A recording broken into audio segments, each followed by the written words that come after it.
long before the microscope, long before Watson and Crick unraveled the double helix, there were myths. And in those myths, serpents slithered everywhere. Two serpents entwined around a staff, the caduceus of Hermes. A feathered serpent descending from the sky, Quetzalcoatl.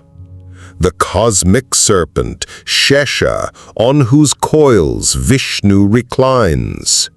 The serpent in Eden, whose whisper altered humanity forever.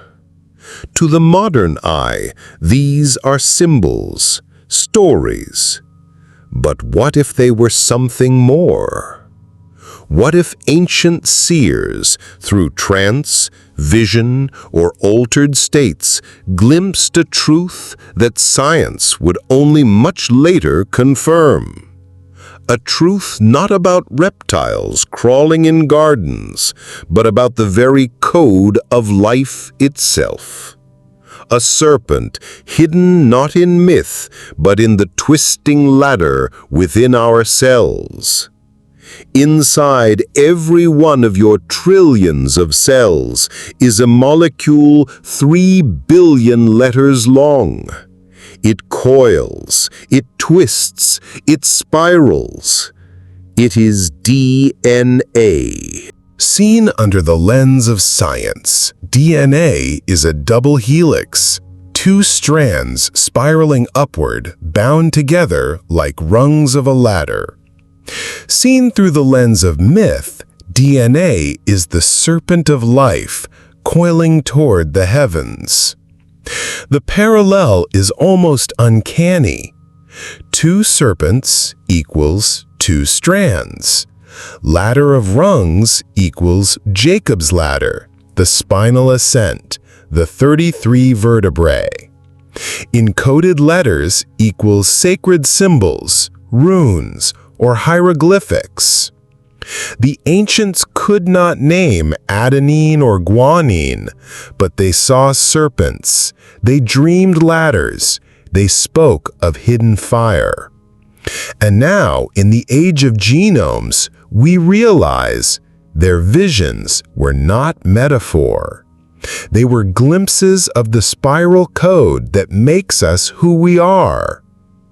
Anthropologist Jeremy Narby, in his book The Cosmic Serpent, recounts how shamans of the Amazon drinking ayahuasca described visions of serpents that taught them about life. These serpents were not hallucinations. They were knowledge bearers. They whispered secrets of healing plants, molecular combinations, and biological truths. How could tribes without laboratories or microscopes access such knowledge? Narby suggested the unthinkable, that in trance, shamans communicated with the intelligence of deoxyribonucleic acid itself. DNA, in this view, is not inert. It is conscious. It is the serpent teacher, whispering from within the cell. And Kundalini, the serpent at the base of the spine, may be the living interface between human consciousness and the cosmic code of DNA. Across cultures, serpents recur as the primordial teachers. Egypt, the uraeus serpent, crown of pharaohs, symbol of awakened power. India, Kundalini, coiled serpent at the root, waiting to rise. Norse, Jormungandr, the world serpent, encircling existence. Mesoamerica, Quetzalcoatl, the plumed serpent, bringer of civilization. The bronze serpent of Moses, lifted for healing. Why serpents? Why everywhere? Because the serpent is the spiral.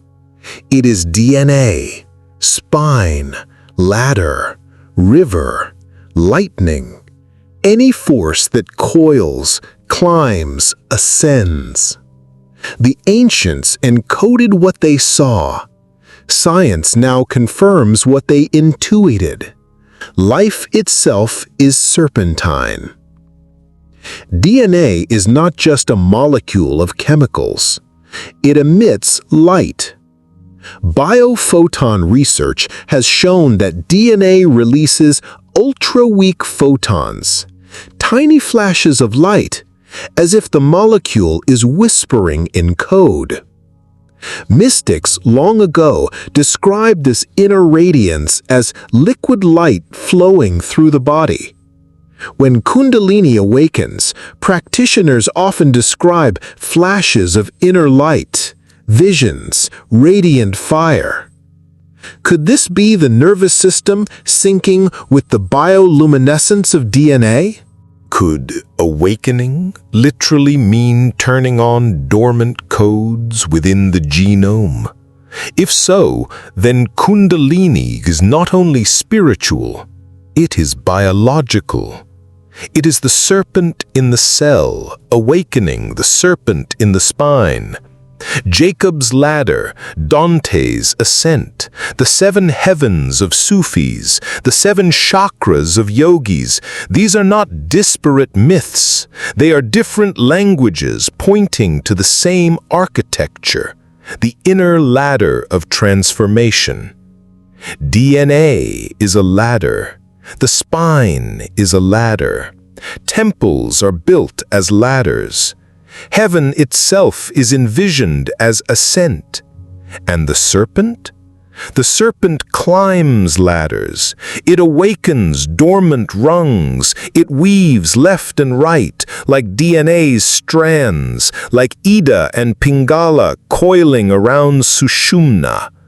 The ancients were mapping one truth across body, myth, and cosmos.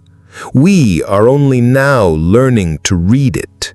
But if DNA is serpent, and serpent is knowledge, then perhaps the story of Eden makes more sense.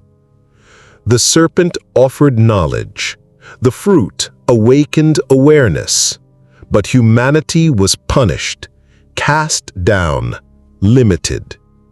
What if this myth encodes in ancient memory of genetic suppression? A time when human potential was deliberately curtailed. Science says most of our genome is junk.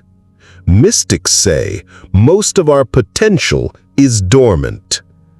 Perhaps they are saying the same thing. The serpent sleeps in our cells, coiled and silenced. Kundalini is the fire to awaken it. Religion, fearing this power, demonized the serpent. Authority, fearing sovereignty, ridiculed DNA awakening. The serpent was never evil.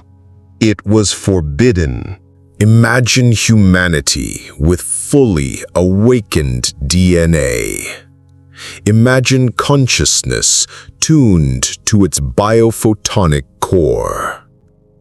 Imagine the spine not just as bone, but as antenna. The serpent would no longer crawl. It would soar. The ancients promised a return to light bodies, radiant beings clothed not in flesh alone, but in luminosity. Science whispers of epigenetics, gene switches, dormant codes. Mystics whisper of chakras blooming, serpents rising, halos igniting. They are converging on the same truth, that the serpent hidden in our cells is the future human waiting to be born. Look within. The spiral is already there. The serpent is already coiled in every nucleus, every bone, every breath.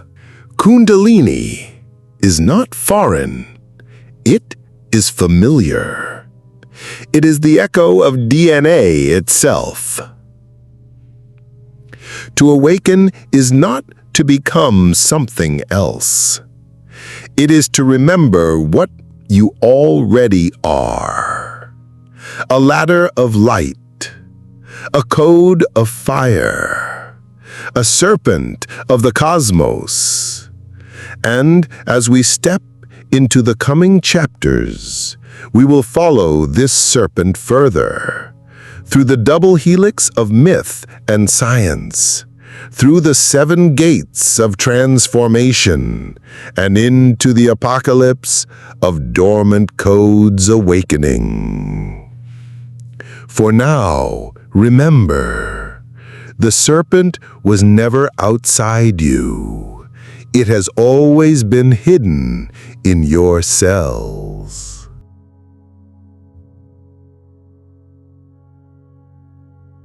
When Watson and Crick revealed the double helix in 1953, the world gasped. The molecule of life was not random, not chaotic. It was precise, elegant, spiraling, a ladder turned into a coil, a staircase into infinity. 2 strands endlessly entwined, rungs binding them together. A structure ancient cultures had drawn in symbols long before microscopes could see. Science called it DNA. Mystics had long called it the serpent. In yogic lore, 3 channels of energy course through the spine: Ida, Pingala, and Sushamna.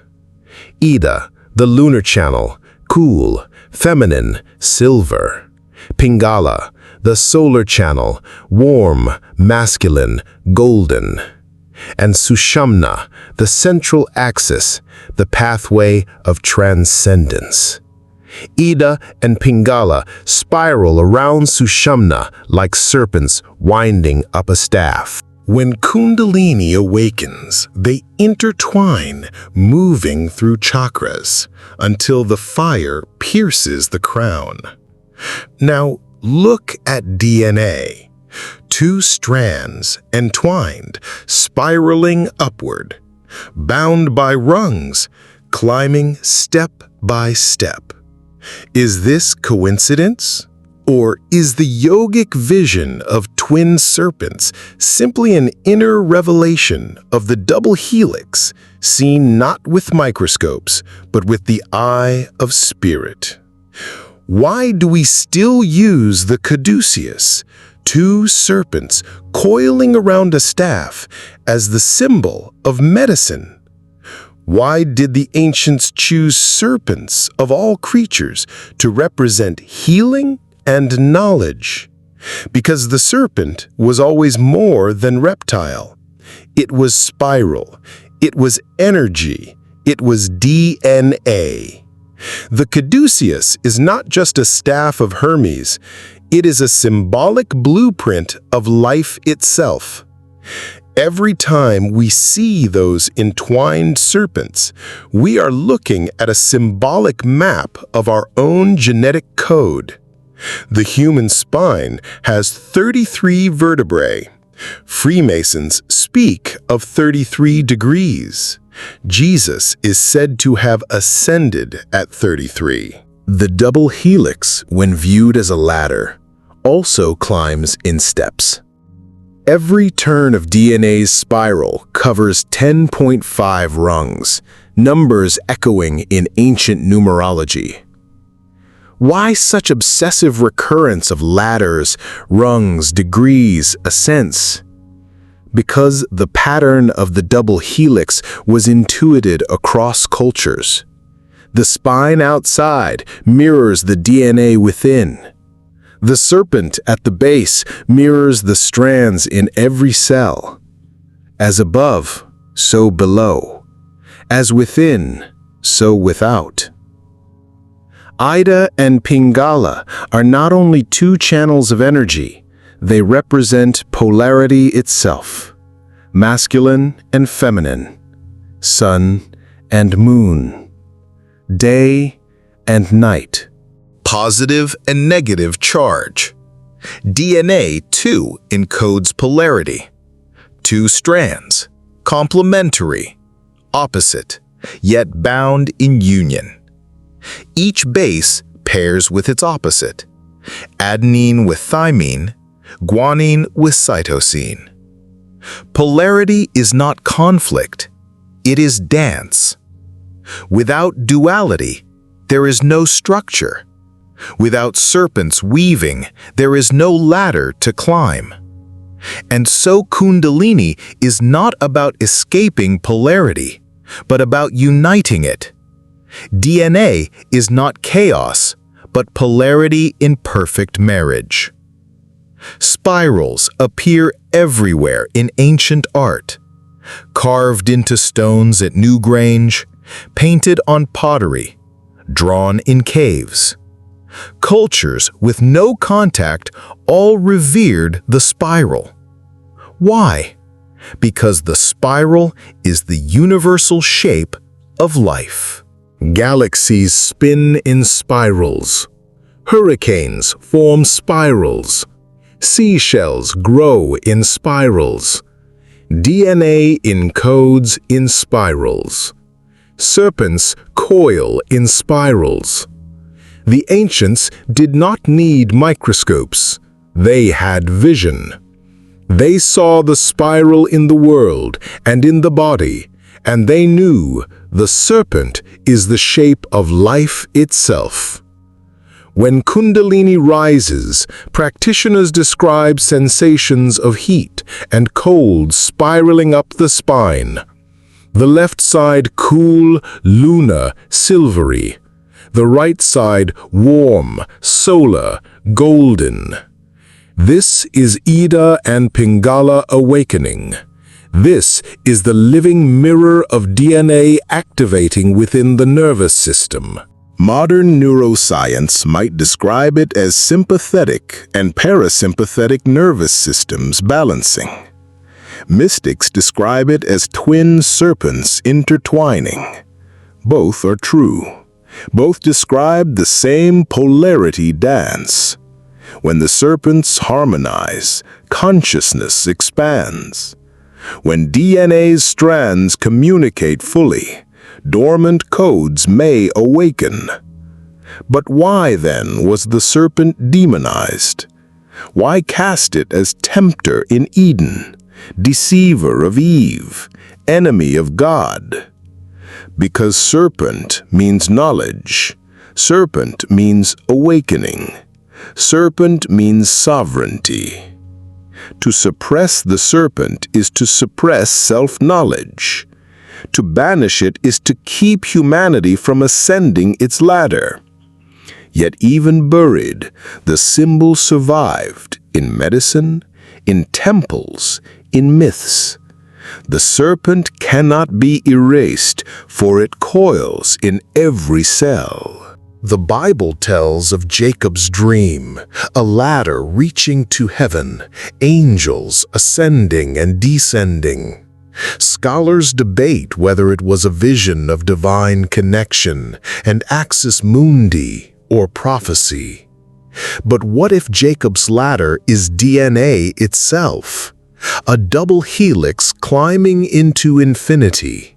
Messengers of light moving up and down, like proteins, like information, like angels carrying knowledge. Every cell carries such a ladder. Every cell holds angels of information ascending and descending. Every human is Jacob carrying the ladder of heaven within. To awaken Kundalini is to feel the serpent stir. To awaken DNA is to feel the code illuminate. Both are one. Both are serpent fire rising. Look within and see the twin serpents spiraling. Feel them in breath, in heartbeat, in thought. They are not foreign. They are you. The double helix is not only a molecule. It is myth made flesh. It is serpent made structure. It is the ladder waiting to be climbed. And in the chapters to come, we will see how shamans, prophets, and mystics across ages touched this truth, not with science, but with vision. We will follow them into the jungles, into the visions of ayahuasca, and into the revelations of the Cosmic Serpent. For now, remember, every serpent story, every coiling myth, every twin symbol points to one reality: the double helix within you, the twin serpents of life.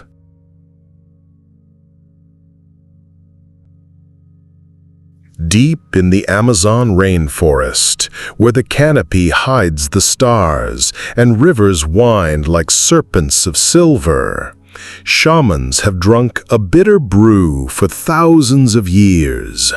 A drink that dissolves the veil, a drink that opens the inner eye. It is called ayahuasca, the vine of the soul. To outsiders, it is a hallucinogen. To the shamans, it is a teacher, a portal, a living spirit. And again, when they journey into its depths, they encounter the same visions.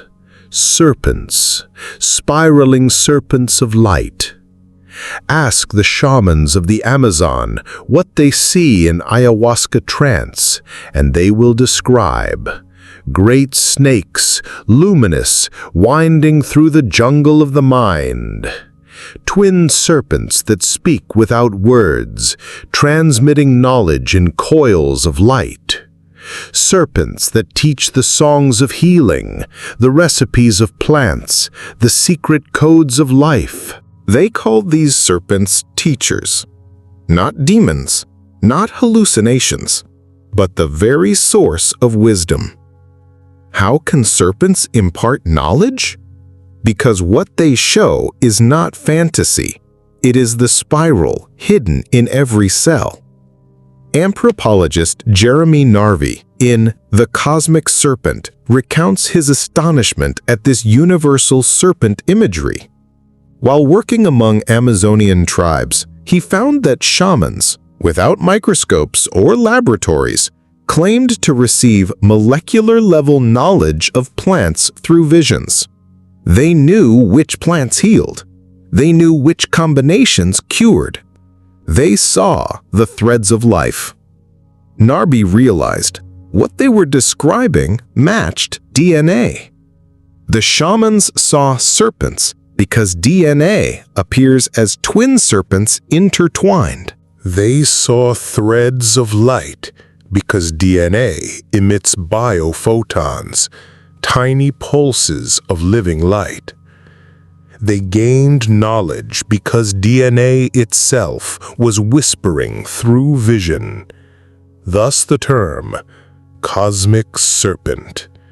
Not metaphor, not hallucination, but perhaps the intelligence of life itself speaking through its code.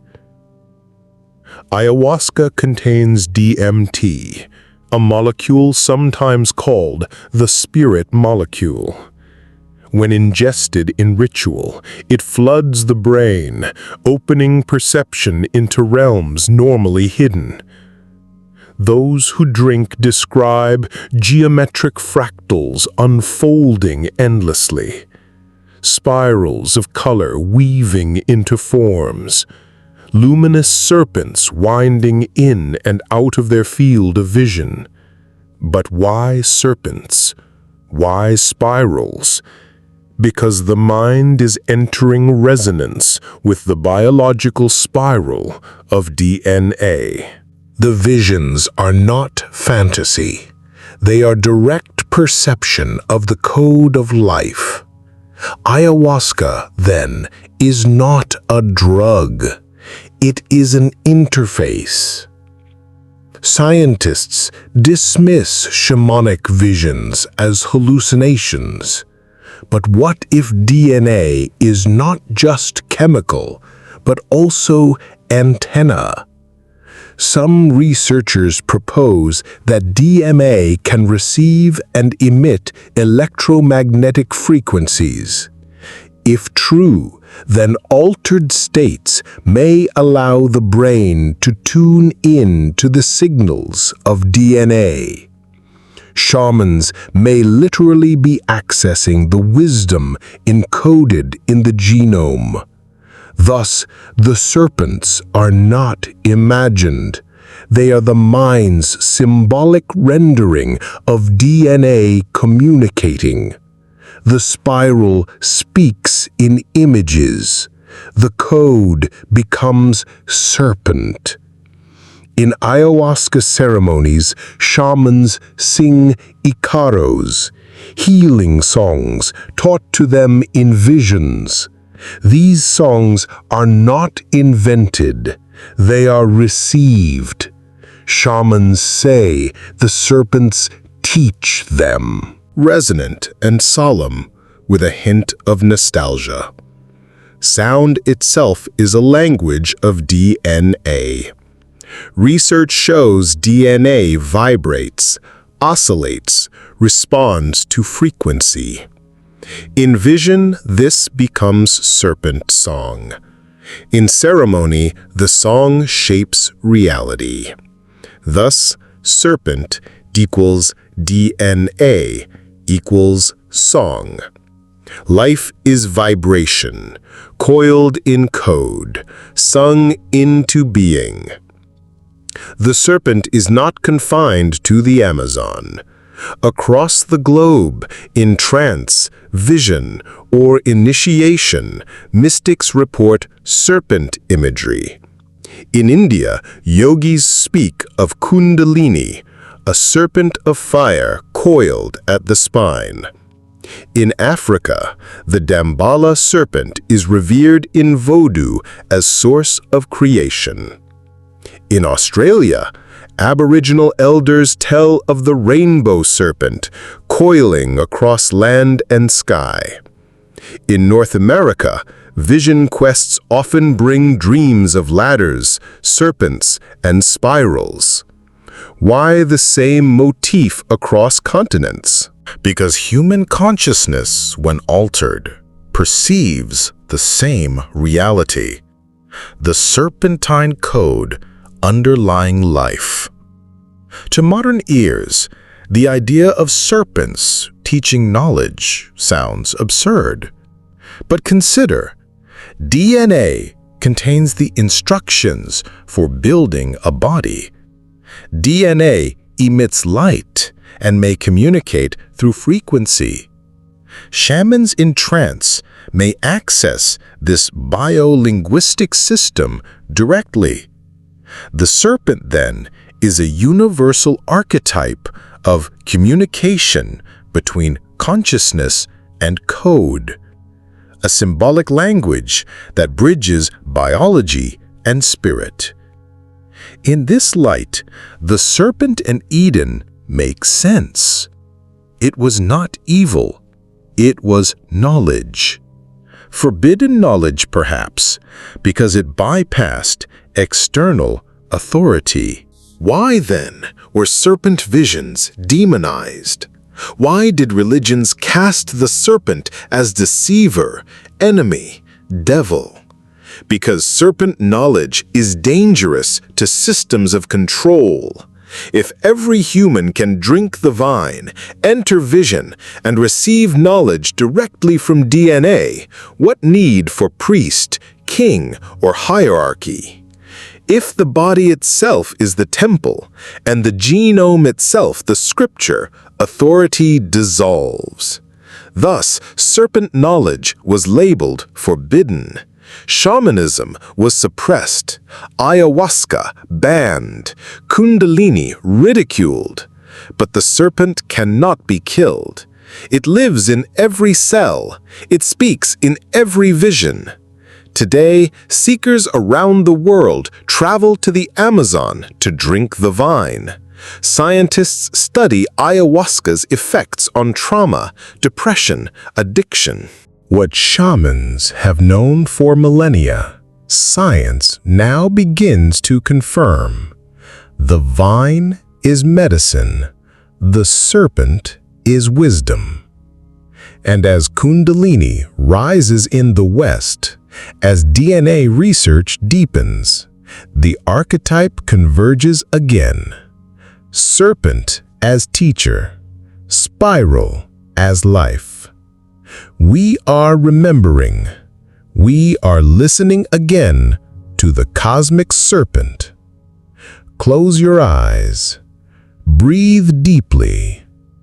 Imagine the double helix spiraling in every cell. Imagine it glowing, whispering, singing. Imagine the serpent rising, not in fear, but in light. This is not fantasy. It is your biology. This is not foreign. It is your inheritance. The shamans saw it. The mystics taught it. The scientists discovered it. And now you remember it. For the Cosmic Serpent has always been here, in the jungle, in the vision, in the cell, waiting for you to awaken, to listen, to rise.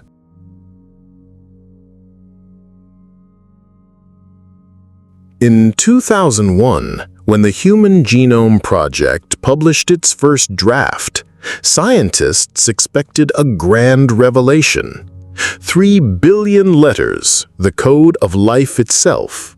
Surely this would explain everything. But instead of clarity, they found mystery. Only about 2% of DNA codes for proteins, the machinery of the body. The rest, an astonishing 98%, was dismissed as junk DNA. A phrase that reveals more about human arrogance than about biology. As if billions of years of evolution would carry useless baggage. As if life itself would waste such vast complexity. Mystics had long spoken of dormant power within the human being. Yogis said most chakras sleep. Mystics said most perception is veiled. Prophets said humanity has fallen, waiting for reawakening. And now science admits most of our genome lies silent, unread, locked away like a forgotten library. What is this junk? Repeating sequences, patterns without apparent function, genetic fossils from ages past.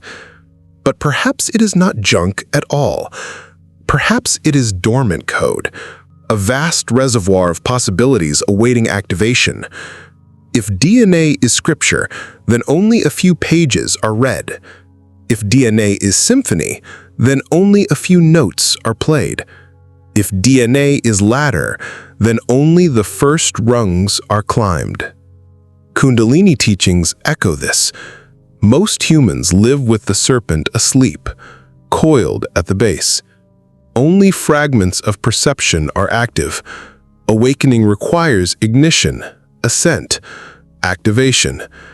Is it coincidence that both science and spirituality speak of dormant potential? Or are they describing the same reality from different angles? When Kundalini stirs, practitioners describe waves of fire rushing up the spine, explosions of light in the skull, profound transformation of awareness. What if these are not only mystical experiences, but also biological triggers? What if Kundalini is the switch that turns on dormant genes? Modern epigenetics shows that environment, intention, even states of consciousness can switch genes on or off. Meditation changes gene expression. Stress alters genetic activity. Why not Kundalini, the most profound psychobiological event of all? The serpent rising is not only symbolic, it may be the literal awakening of dormant DNA programs, codes for expanded perception, higher cognition, regenerative capacity, even light body formation. Think of a seed.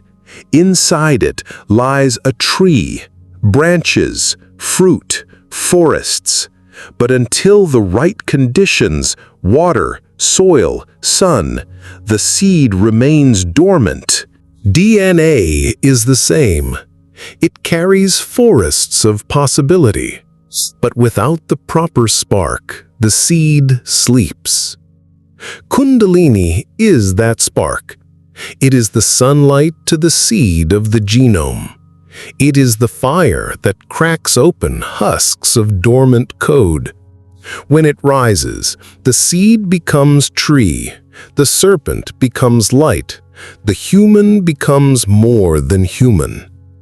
Across myths, we hear echoes of this truth. Pandora's box, a container of hidden forces, sealed until opened. The sealed book in Revelation, 7 seals to be broken before knowledge flows. Sleeping beauty, dormant princess awakened by a spark of love. The phoenix, ashes holding dormant life, awaiting fire. These are not fairy tales. They are parables of dormant DNA, sleeping power, waiting for a weakening fire. Kundalini is that fire. It is not outside, it is within. It does not add power, it reveals what was always encoded. If such potential lies in us, why is it silent? Why do we live as half-blind creatures, walking libraries with sealed books? Perhaps it is natural. Evolution unfolds slowly. Perhaps it is protective. Too much fire too soon burns the vessel. Or perhaps, as many traditions whisper, it was deliberately suppressed. The serpent in Eden offered knowledge. Humanity took it and was punished. The Tower of Babel reached too high and was shattered. Prometheus stole fire and was bound. Myths repeat. When humanity touches its dormant power, it is cast down. Knowledge is forbidden. The serpent is demonized. What if these myths encode a memory of genetic suppression, a fall in which DNA's vast potential was switched off, leaving us truncated, diminished, asleep? Those who undergo Kundalini awakening often report extraordinary phenomena: heightened intuition, sudden bursts of insight, synchronicities aligning life in uncanny ways, visions of light, fractals, spirals, surges of creativity, genius, healing ability. At times, physical regeneration, altered immune response, shifts in energy. These are not random. They are signs of new programs running. They are symptoms of dormant codes flickering on. Not all awakenings are smooth. Sometimes the vessel resists, burns, shakes. But through discipline, devotion, alignment, the dormant codes stabilize into a new baseline of being. The word apocalypse means unveiling. What if the true apocalypse is not the end of the world, but the unveiling of dormant DNA, a mass awakening of the codes within? Religions speak of resurrection bodies, light bodies, the incorruptible form. Science speaks of gene editing, bioluminescent DNA, quantum biology. Both may be converging. Kundalini on a collective scale could ignite a genetic apocalypse, a species-wide activation of hidden capacities. Not destruction, but transformation. Not end, but unveiling. You are not 2% alive. You are not meant to live with most of your code silent. You are a library waiting to be read, a symphony waiting to be played. Kundalini is not a foreign force. It is the match waiting beside the dormant fuel of your DNA. It is the key to the sealed book. It is the whisper to the sleeping seed. When the serpent rises, the code awakens. When the fire ignites, the library sings. When the dormant awakens, the human remembers. We have seen the serpent in myth. We have seen the double helix in vision. We now see the dormant code waiting for awakening.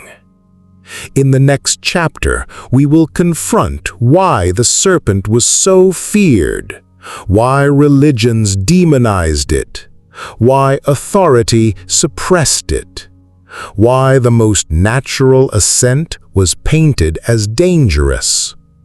For in the shadow of suppression lies the reason humanity forgot its ladder.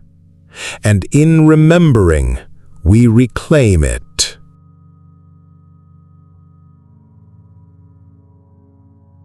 In nearly every mythos, the serpent appears not only as teacher, but also as enemy.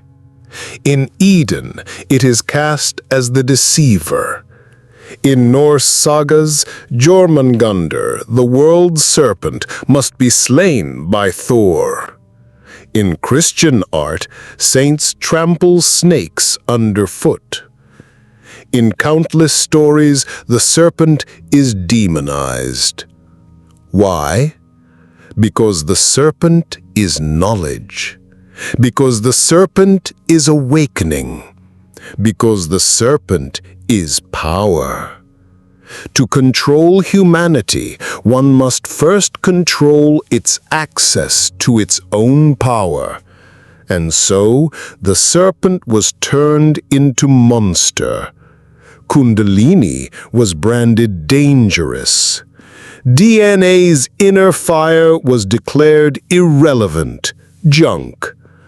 This was not ignorance, it was suppression. Let us return to the garden.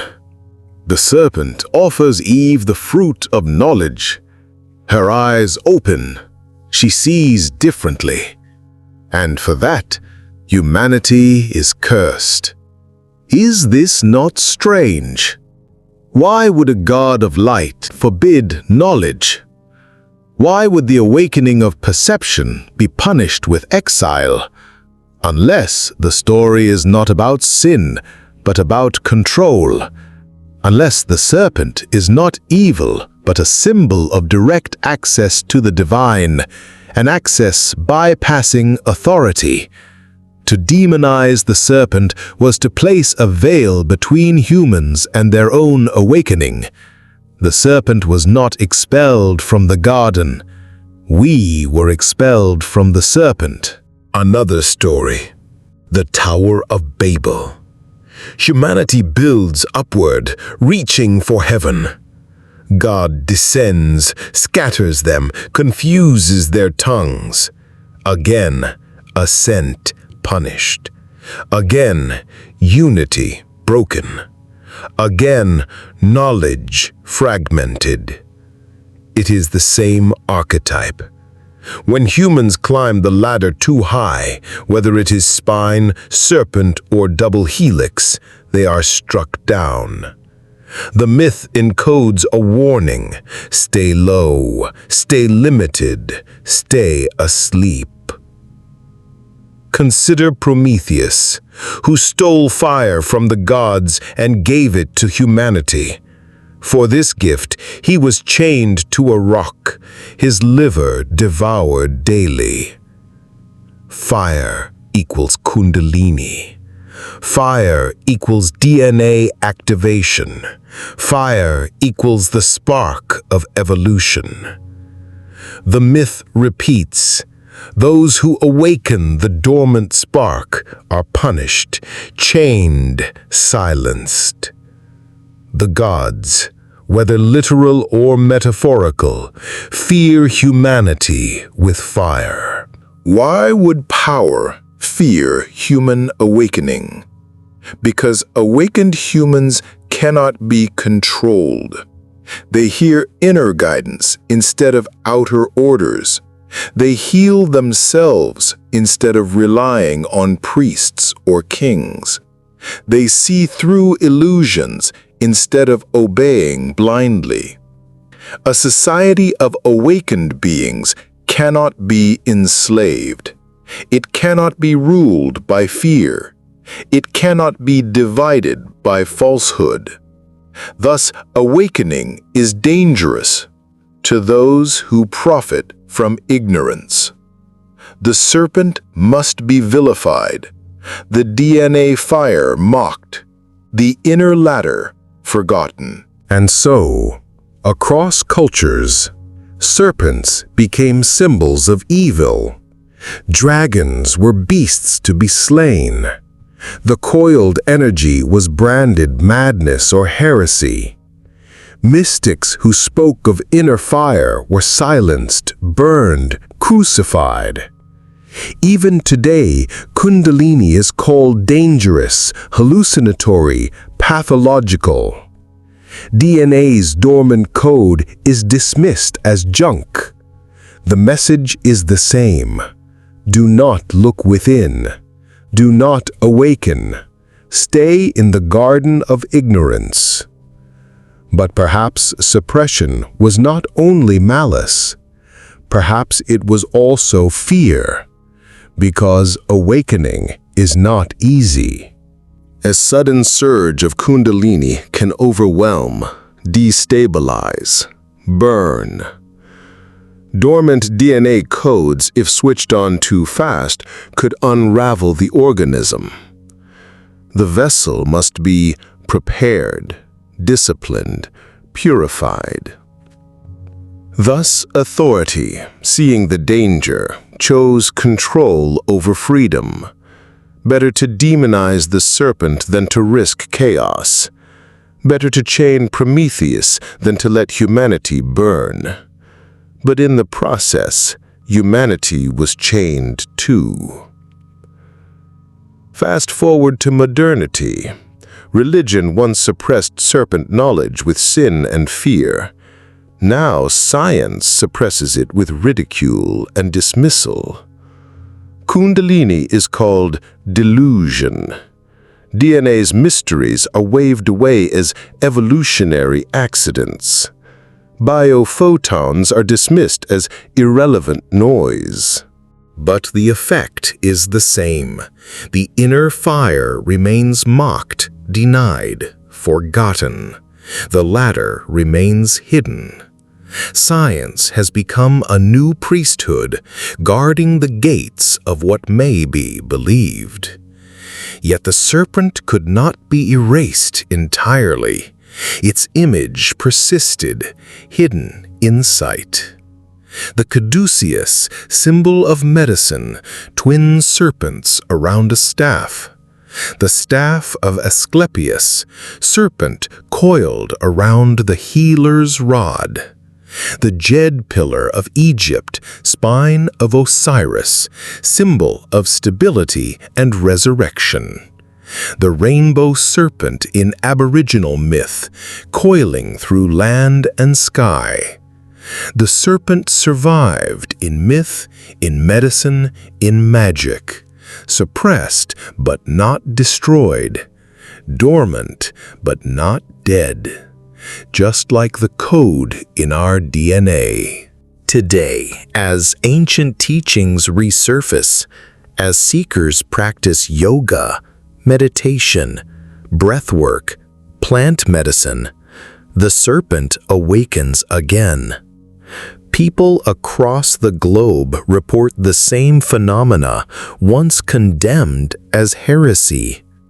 Energy rising like fire, visions of light, serpents, ladders, sudden bursts of knowledge, intuition, healing. What was forbidden is remembered. What was mocked is experienced. The serpent rises again, not as monster, but as teacher. To fear the serpent is to fear oneself.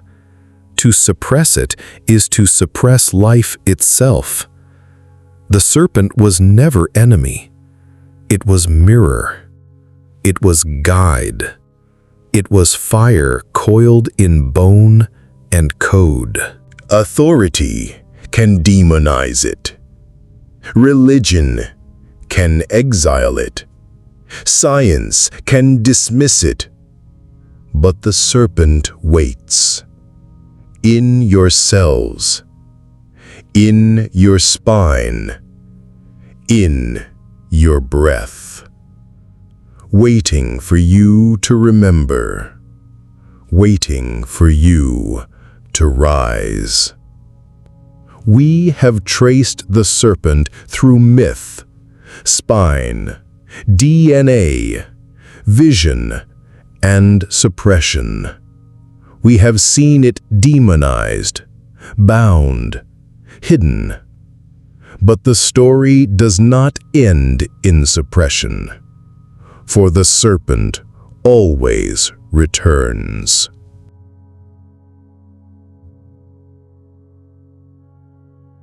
And the final act is not exile, but reunion.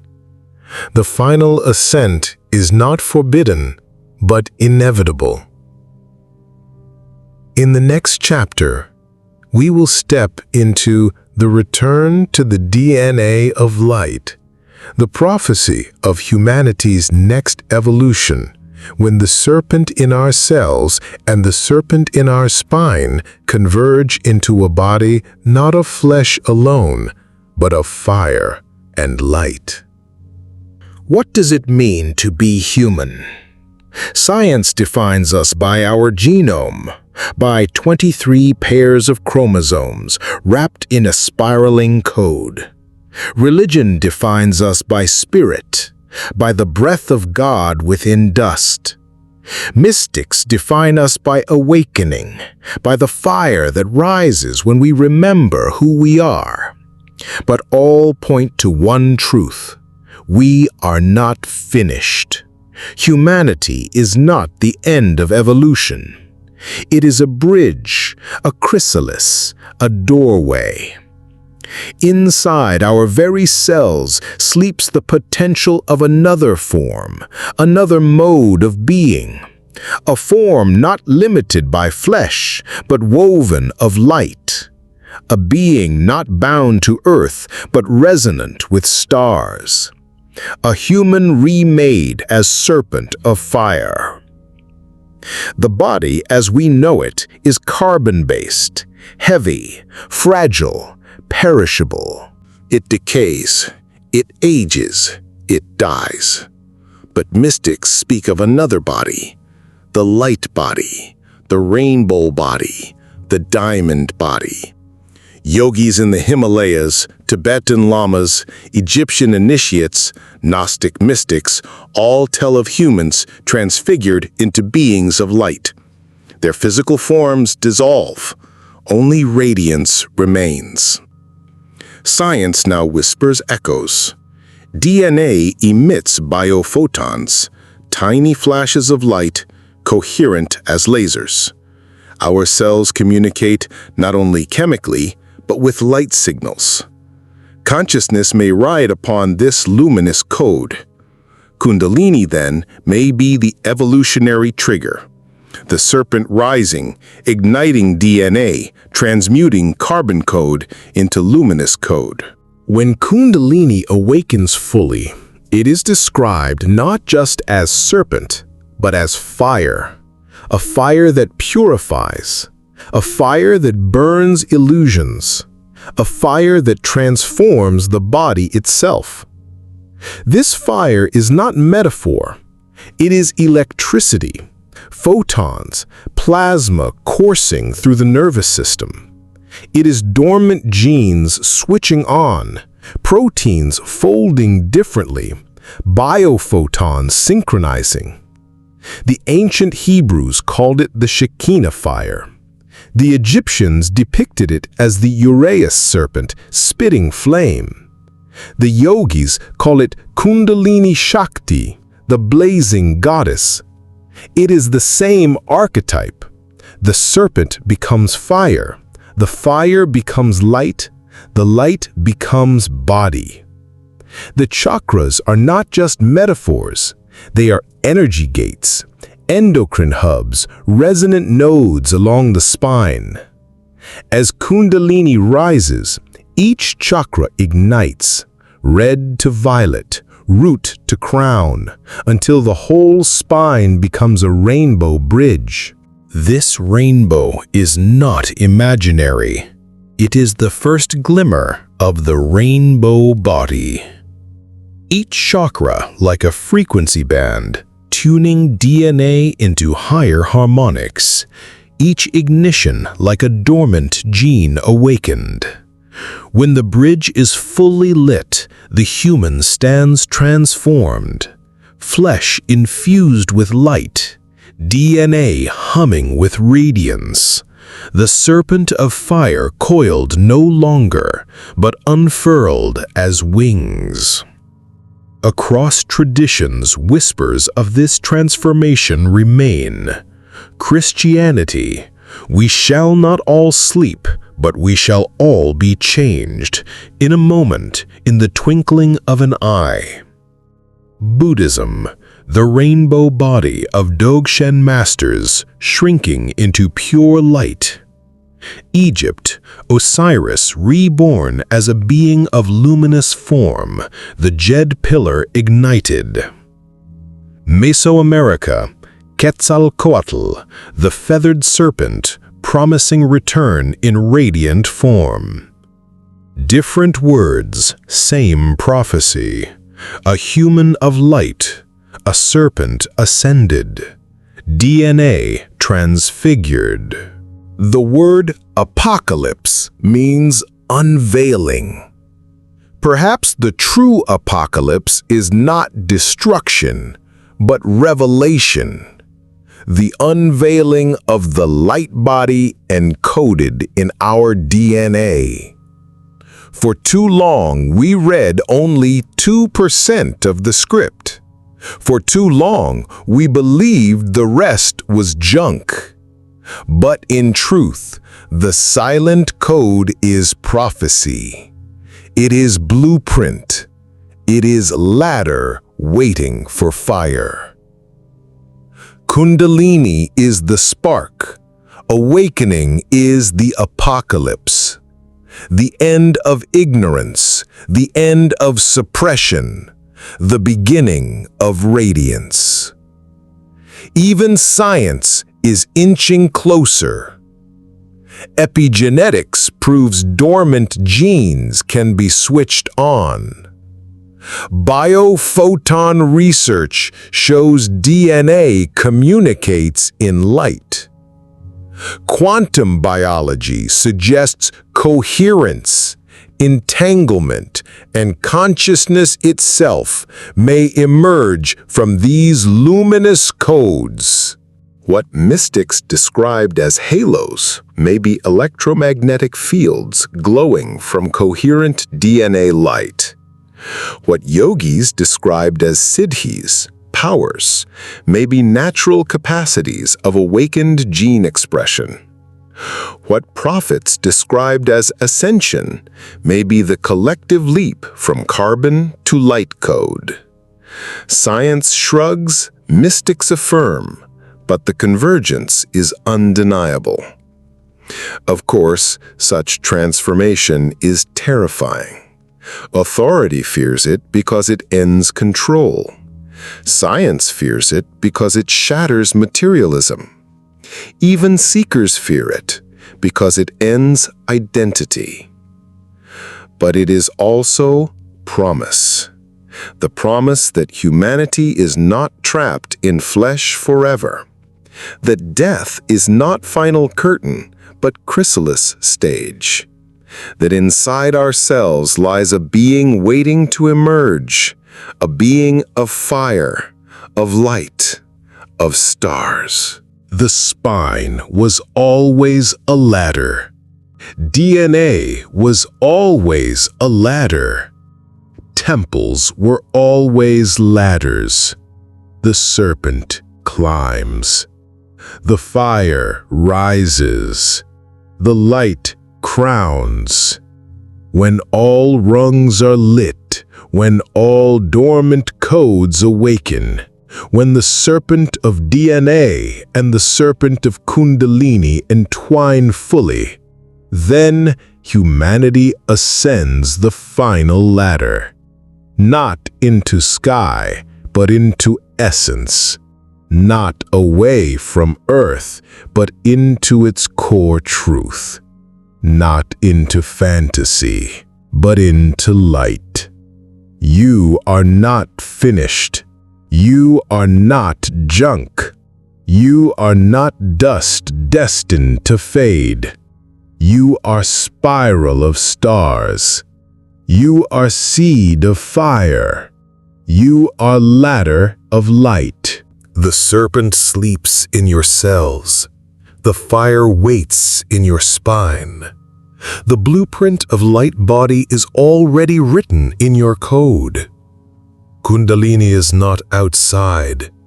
It is the key within. When you awaken, you do not become divine. You remember you always were. So breathe, so rise, so ignite. For the age of suppression is ending. The serpent is returning.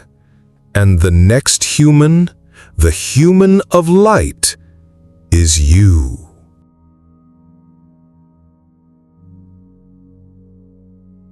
In the beginning, we were told to fear the serpent, to see it as tempter, deceiver, enemy.